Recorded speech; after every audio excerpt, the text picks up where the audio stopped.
السلام علیکم ناظرین، میرا نام ہے حسن راجپوت اور آپ دیکھ رہے ہیں میرا Facebook and YouTube channel راؤنڈ بٹ ماؤنڈ۔ نمبر گیم کچھ یوں ہے کہ سننے میں آیا ہے کہ 181 کے لگ بھگ ووٹ موجود ہیں۔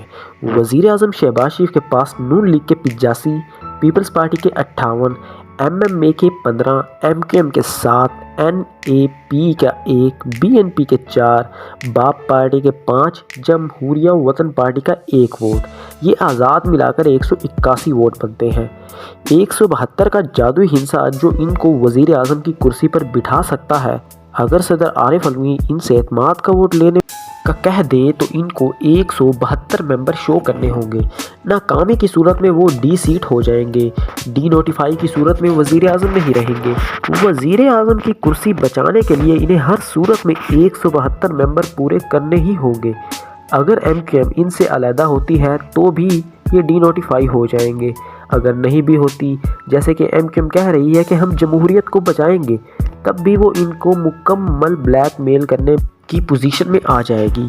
اس بات کے لیے تو ایم کیو ایم ایک مشہور جماعت ہے، تو وزیر اعظم شہباز شریف کے لیے ایک مشکل مرحلہ ہوگا۔ پی ٹی آئی کے لوگوں کا کہنا ہے کہ اول تو یہ ناممکن ہے کہ اپنے ممبر پورے کریں، لیکن اگر بالفرض یہ پورے کر بھی لیں تو بھی ان کے اندر کے اختلافات کھل کر سامنے آ جائیں گے۔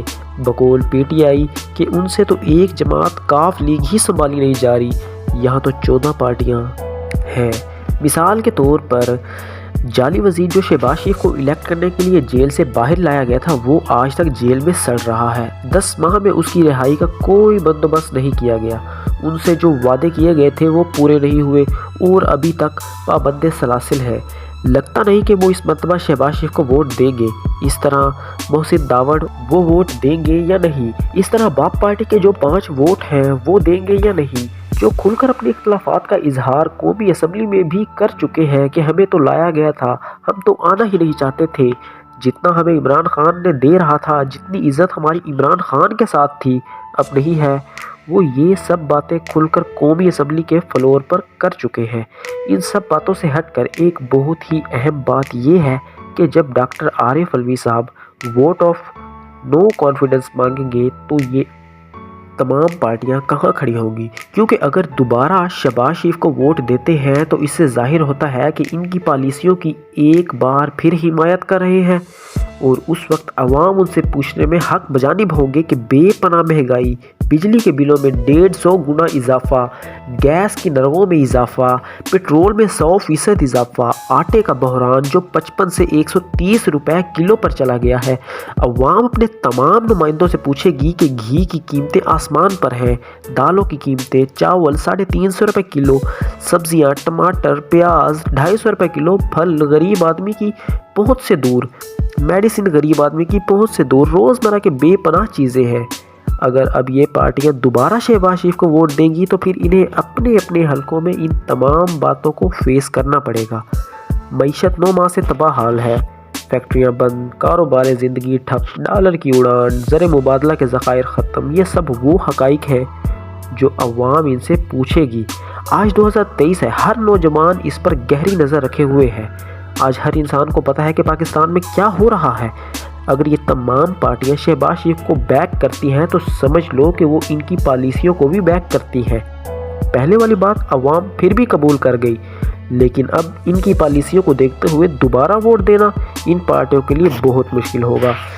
12 اپریل سے 12 جنوری تک 9 ماہ میں جو دودھ کی نہریں بہائی گئی ہیں، جو عوام کو لوڈ شیڈنگ سے مکمل نجات دلائی گئی ہے، معیشت کو آسمان پر پہنچایا گیا ہے، کرنسی کو دنیا میں سب سے زیادہ بہتر اور مضبوط بنایا گیا ہے، یہ سب عوام کو ان نمائندوں کو بتانا پڑے گا۔ اور ناظرین چلتے ہیں اب ایک اور افسردہ واقعے کی طرف۔ پشاور ہائی کورٹ سابق صدر high court bar Abdul Latif Afridi پر فائرنگ، 6 گولیاں لگی ہیں، جس کے بعد انہیں لیڈی ریڈنگ ہاسپٹل لے جایا گیا ہے جہاں پر وہ جاں بحق ہو گئے ہیں۔ فائرنگ ہائی کورٹ کی حدود کے اندر بار روم میں ہوئی۔ فائرنگ کرنے والا شخص کو گرفتار تو کر لیا گیا، کہتے ہیں کہ یہ قتل ذاتی دشمنی کا نتیجہ ہے، لیکن سوال پھر وہی کھڑا ہے کہ انصاف کہاں ہے؟ کل سوابی میں عدالت کے اندر اور آج بار روم میں سینئر وکیل کو گولیوں سے بھون ڈالا گیا۔ یہ ملک ہے یا قتل کی اماجگاہ؟ ارشد شریف کو آج تک انصاف نہیں ملا، ملزم خود ہی جج اور وکیل بن جاتے ہیں۔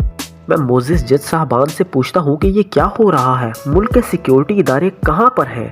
وہ عوام کو تحفظ دینے میں کیوں ناکام ہے؟ کیا انہیں الیکشن مینیج کرنے سے فرصت ہے بھی کہ نہیں؟ کیونکہ دوسرے دن شام 4 بجے تک مکمل رزلٹ نہیں آئے، اور یہی سے اندازہ ہوتا ہے کہ یہ الیکشن بنے بنائے رزلٹ دے گا۔ شاید اسی لیے ٹرن آؤٹ انتہائی کم ہو رہا ہے۔ عوام کا اعتماد ہی ختم ہو گیا ہے۔